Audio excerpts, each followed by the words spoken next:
Assalamualaikum warahmatullahi taala wabarakatuh. Pada hari ini kita akan teruskan lagi pembelajaran kita di dalam bab 6 iaitu untuk bahagian yang terakhir di bab 6 iaitu 6.4 peningkatan seni bina dalam tamadun Rom. Baiklah.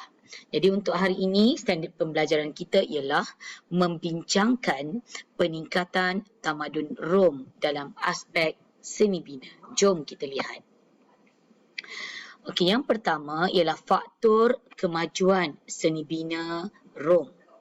Jadi peningkatan seni bina dalam tamadun Rom ini dipengaruhi oleh 6 faktor iaitu yang pertama ialah kepakaran, kedua pendidikan, ketiga dasar pemerintahan, keempat keuangan, kelima teknologi dan yang terakhir yang keenam ialah sumber alam dan buruh. Ciri-ciri pembinaan bangunan dalam tamadun Rom.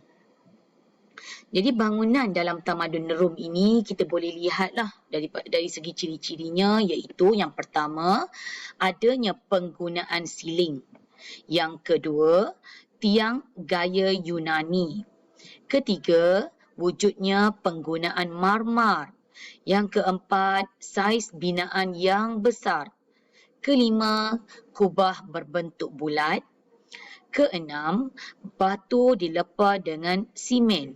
Dan yang terakhir, yang ketujuh ialah mempunyai hiasan dalaman yang menarik dan bumbung melengkung. Jadi itu ialah ciri-ciri pembinaan bangunan dalam tamadun Rom. So kalau kita nampak, bangunan itu mempunyai hiasan dalaman yang menarik, ada ciri-ciri seperti bumbung yang melengkung, ada penggunaan marmar, saiz dia besar, mempunyai kubah berbentuk bulat.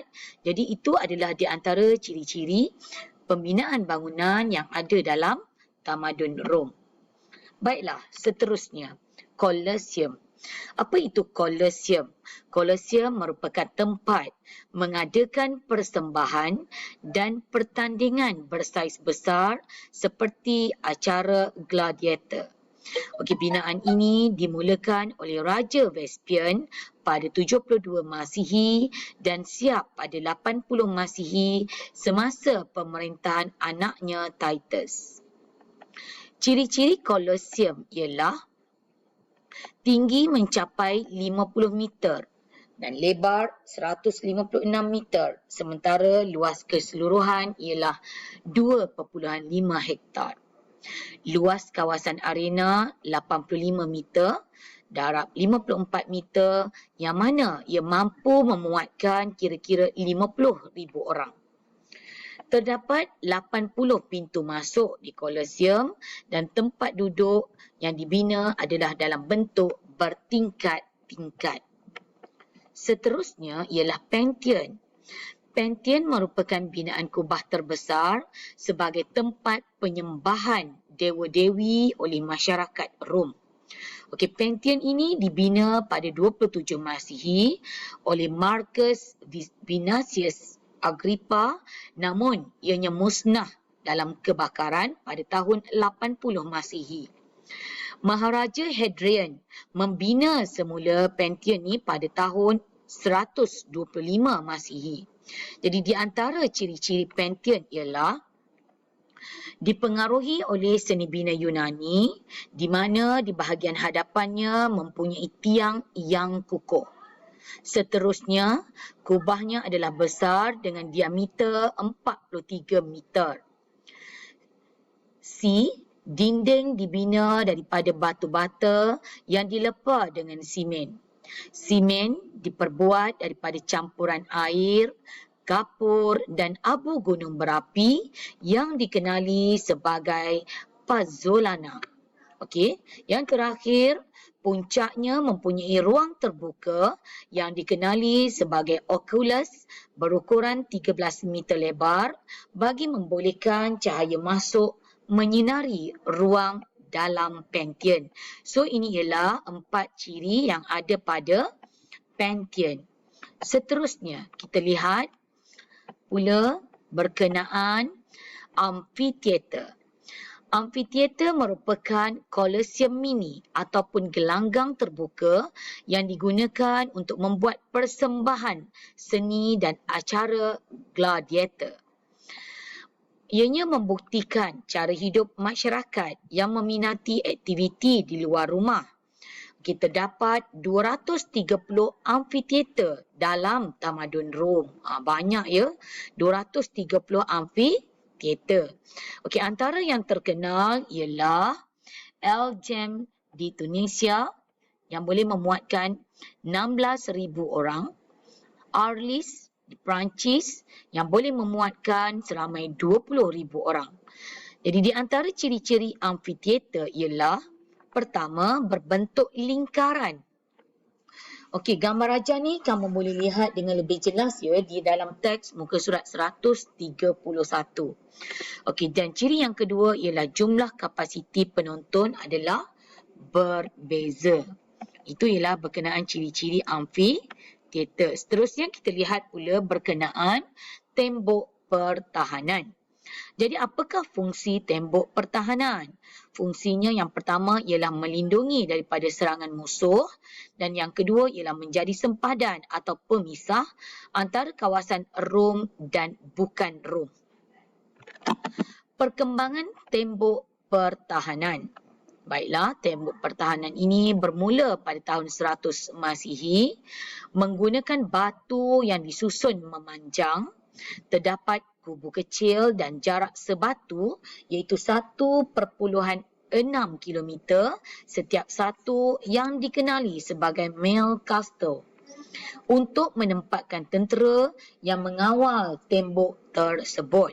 Okey, anak-anak boleh melihat gambar tembok pertahanan ini dengan lebih jelas di muka surat 133 buku teks masing-masing lah. Okey. Yang keempat, tembok yang terkenal adalah tembok Hadrian. Yang ni boleh lihat dalam buku teks muka surat 133 yang dibina oleh Maharaja Hadrian pada 122 Masihi iaitu sepanjang 117 meter dan mempunyai ketinggian 5 meter. So tembok Hadrian ni dinamakan sempena nama Maharaja Hadrian. Okey, baiklah, yang seterusnya ialah Jalan Raya Rom. Okey, Jalan Raya Rom dibina pada 500 sebelum Masihi bertujuan untuk pertama, menghubungkan bandar-bandar utama. Yang kedua, memudahkan pergerakan tentera. Dan yang ketiga, menjadi sistem pengangkutan utama. Jadi ciri-ciri jalan raya di Rom ini yang pertama ialah dibina secara berlapis-lapis. Yang kedua, menggunakan batu besar, batu kecil dan batu kerikil. Dia macam ada kombinasi lah di antara batu besar, batu kecil dan batu kerikil ni. Jadi pelajar boleh lihat ya gambar jalan raya di Rom ni dengan lebih jelas dalam teks muka surat 132. Seterusnya, ciri yang seterusnya ialah tahan dan kuat untuk menahan beban dan pergerakan pasukan tentera. Okey, dari segi ketebalan, tebal 4 kaki iaitu 1.3 meter dan mempunyai lebar 20 kaki iaitu 6.7 meter.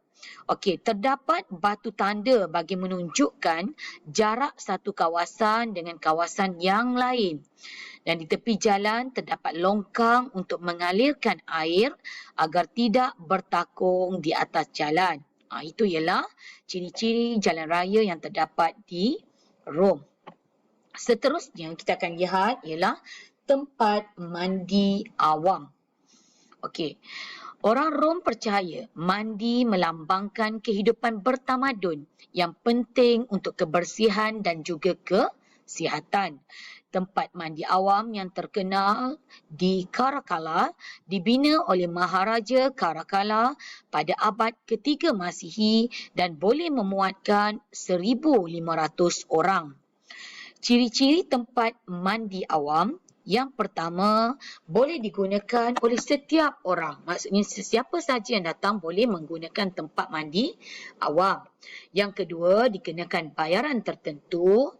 Yang ketiga, dilengkapi tandas, ruang mandi, ruang mengurut.